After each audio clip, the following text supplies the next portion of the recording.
Olá, tudo bem? Estou dando aqui de Paulo Henrique Amorim, né, da TV Record, mas eu estou aqui na TV Globo, eu estou assistindo, né, as explicações, principalmente da emissora detentora dos direitos de transmissão da Copa do Mundo aqui no Brasil, porque a Band é licenciada e as demais são licenciadas a transmitir alguma coisa. E dá, claro, como radialista, como repórter, cronista esportivo, e de vivenciar o futebol brasileiro durante todo o ano, como eu, graças a Deus, vivencio, eu não posso deixar de dar uns pitacos, porque tem coisas que são inexplicáveis não, mas vexatórias, né? Vexatórias. Tá aqui, tá ali a turma da Globo ali apresentando, tentando explicar o inexplicável, né? Tentando descobrir o sexo dos anjos, mas é muito difícil. Mas é totalmente compreensível essa derrota da seleção brasileira. Para começar, com um treinador. Um treinador depois do Mano Menezes, que foi também outra decepção, né? Quer dizer, a decepção começou em 2010 com o Dunga. Vamos ser claros e objetivos. A decepção começou em 2010 com o Dunga, que nas quartas de final tomou aquela lambada da Holanda, mas foi uma lambadinha, né? Um errozinho do Júlio César, depois fecha a tampa do caixão, o Brasil está desclassificado e a Holanda acabou perdendo a final da Copa daquele ano, de 2010, para a Espanha, que é um timaço, mas está em declínio, enfim. Mas 4 anos depois, o que aconteceu? Sai o Dunga, entra Mano Menezes, continuam os mesmos erros, sai Mano Menezes e me vem Filipão, que jogou o Palmeiras para a segunda divisão. Olha, até rimou, hein? Filipão jogou o Palmeiras para a segunda divisão. E o que ele ganhou de Papai Noel? A seleção brasileira para dirigir, né? Eu acho que o cargo de treinador da seleção brasileira é assim, é um negócio, né, Filipão? Bacana demais, bacana até mandar parar, sabe por quê? Porque viaja para o mundo inteiro e tal, e acha que a sua maneira, digamos assim, ultrapassada, né, resolveria o problema da seleção brasileira. E não foi assim, né? Então, vou deixar um pouquinho de falar agora do passado que veio, porque o treinador foi um erro. Depois o outro erro dele foi as convocações. Porque eu vou salvar, porque eu não quero. Agora fica até muito fácil para você criticar, mas não tem como não criticar uma seleção que toma de 7-1 numa semifinal de Copa do Mundo. Foi o maior vexame da história. A primeira Copa do Mundo foi em 1930 no Uruguai. E de lá para cá, nós estamos em 2014. E de lá para cá nunca teve um vexame desse assim. A não ser em primeira fase, teve goleadas aí de outras seleções que eu não estou me lembrando agora, mas numa outra oportunidade posso até vir aqui e falar qual foi uma derrota tão vexatória como essa. Mas eu tenho certeza que essa foi mais do que todas as outras. Essa foi pior do que a perda do título em 98, que o Ronaldinho entrou todo sem condição nenhuma de entrar em campo. Mas você tomou de 3-0 para uma seleção da França, que era anfitriã da Copa naquele ano, e de um cara que estava comendo a bola, que chamava de Zinedine Zidane, né? Então, se dane a seleção brasileira naquela época. Mas agora, pensando melhor, né? Depois dessa sapatada na cara, as convocações foram totalmente equivocadas. O Fábio, eu nem discuto o Fábio, né? Goleiro do Cruzeiro, porque tem no mínimo 7 anos que ele mantém uma regularidade. É um goleiro que, como merecia uma convocação para um amistoso. Vou falar em Copa do Mundo não, uma convocação para um amistoso. Independente de qualquer outra situação, né? Mas, enfim, deixa pra lá, nem convocado foi. Não adianta ficar reclamando também da não convocação do Fábio. Agora o Vitor, né, que pegou aquele pênalti antológico ano passado, no Independência, na campanha heróica do Atlético Mineiro, na Libertadores do ano passado, é o atual campeão, né? Agora o Vitor ficar como terceiro goleiro, atrás de Júlio César, que joga no Toronto do Canadá, e o Jefferson do Botafogo. Jefferson é um bom goleiro. Eu enumero aqui pelo menos uns 10 goleiros do mesmo nível do Jefferson. Agora o Vitor está muito acima dele. O Júlio César é brincadeira. Ele já fez aquela lambança em 2010 contra a Holanda. Apesar que desse 7-1 ele não teve culpa não. Teve culpa não porque quando ele assustou, coitado, a bola já estava em cima dele, era só escolher o canto para bater e um abraço. Mas, enfim, aí você vem outros jogadores, você vem Luiz Gustavo. Porra, quem é o Luiz Gustavo, cara? Que time que esse cara jogou aqui no Brasil? Aí você vem Fernandinho, Manchester City, não sei o quê. Quem é Fernandinho? Dante, quem é Dante, gente? Marcelo do Real Madrid, tá? E aí? Sinceramente, né? O Fred é um baita do atacante, é um dos grandes atacantes que nós temos aqui no Brasil, hoje em atividade, mas sem preparo físico nenhum. Vinha de um histórico de contusões, enfim. E outra coisa, a gente sabe muito bem que atacante, o centroavante, necessita que a bola chegue nele com qualidade para ele fazer o que tem que fazer, que é guardar lá dentro, seja de pé, de cabeça, de ombro, de joelho, não interessa. Mas sem condição nenhuma, né? Quer dizer, aí você me leva o Jô, né, que me perdoa os atleticanos. O Jô, poxa, tudo bem, mas você deixar um Luiz Fabiano do São Paulo de fora, gente, um atacante com aquela qualidade toda que ele tem, em 2010 foi uma referência, apesar do Brasil perdeu aquela Copa de forma normal para a Holanda, vamos dizer assim, né? Mas deixar um Luiz Fabiano de fora é terrível, né?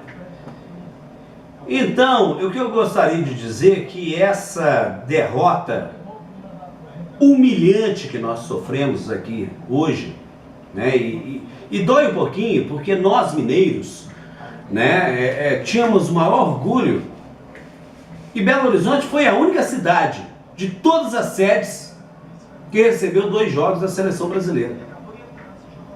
4 jogos na primeira fase, bons jogos, né? Eu até antes de começar a Copa do Mundo falei, pô, os jogos meia boca, meio mais ou menos e tal, a Argentina contra o Irã, né? Jogos assim que você não dava tanta importância, né? A Colômbia contra a Grécia. Mas foram bons jogos. 4 jogos na primeira fase. Justamente por causa dos cabeças de chave, né? E 2 jogos de oitavas de final e a semifinal, que foi justamente a seleção brasileira. Enfim, a gente ficou muito chateado com isso, com essa situação toda. Mas, falando nos jogos em si, você vê, a seleção brasileira classificou em primeiro do grupo, ela teve dificuldade para ganhar da Croácia, o México empatou em 0-0 e Camarões estava morto.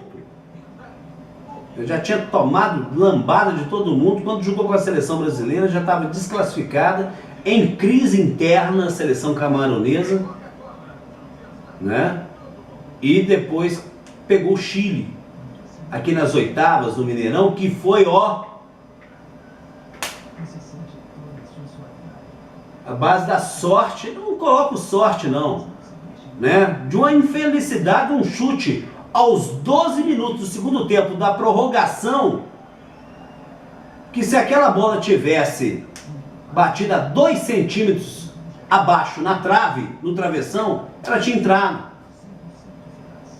Eu não gosto desse ciísmo, nem achismo não. Eu não gosto desse negócio de eu acho isso, eu acho aquilo, se isso, se aquilo. Mas contra a Colômbia, por exemplo, o Brasil ganhou de 2-1, 2-0 e tal, pá, fez uma pressão toda. A Colômbia achou também que poderia encarar a seleção brasileira de igual para igual, e encarou de igual para igual, né? Mas o Brasil não convenceu. A grande realidade é essa, em todos os jogos, até chegar à semifinal, não convenceu totalmente.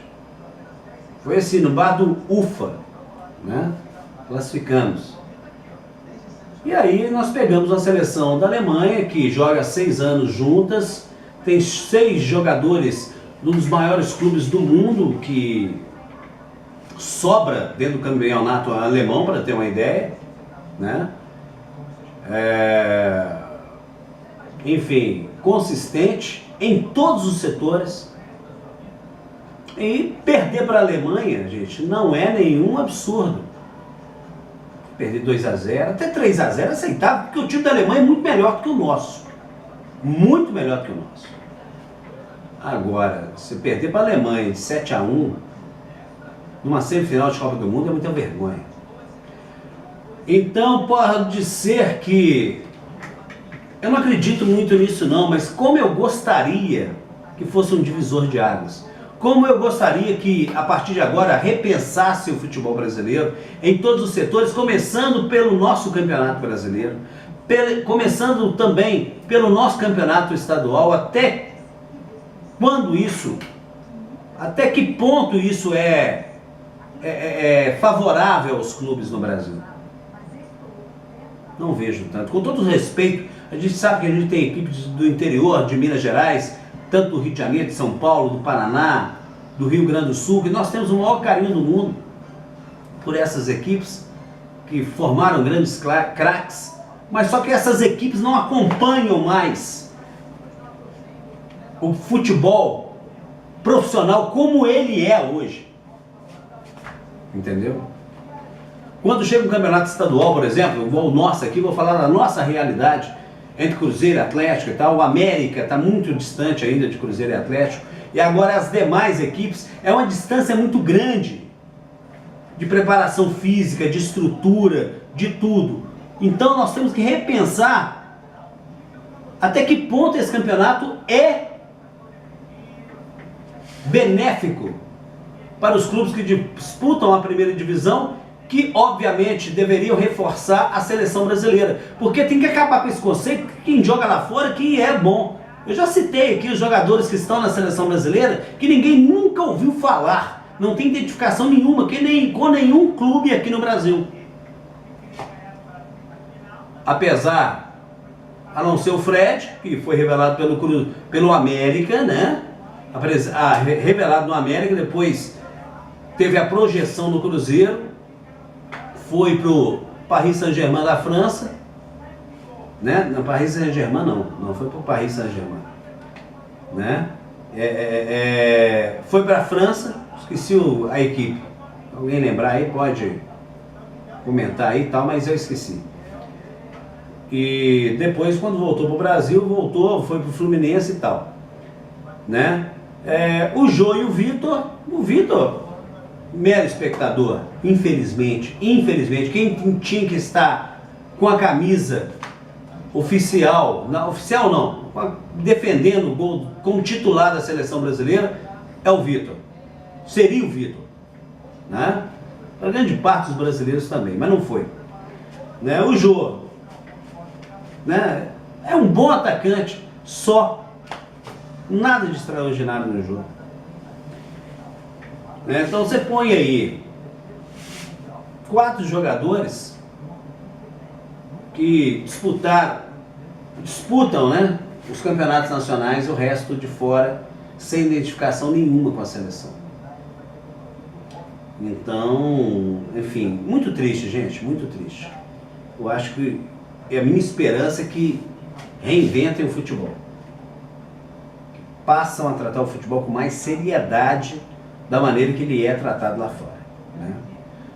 A diferença de uma Copa Libertadores da América, com todo o glamour que ela tem aqui pra gente, né? A importância para os clubes brasileiros, principalmente os argentinos, os uruguaios, né? Os paraguaios e os demais clubes da América do Sul, a distância para uma Champions League é quilométrica, de organização, de estádio, de campos, né, de gramado, né, de gramados, enfim.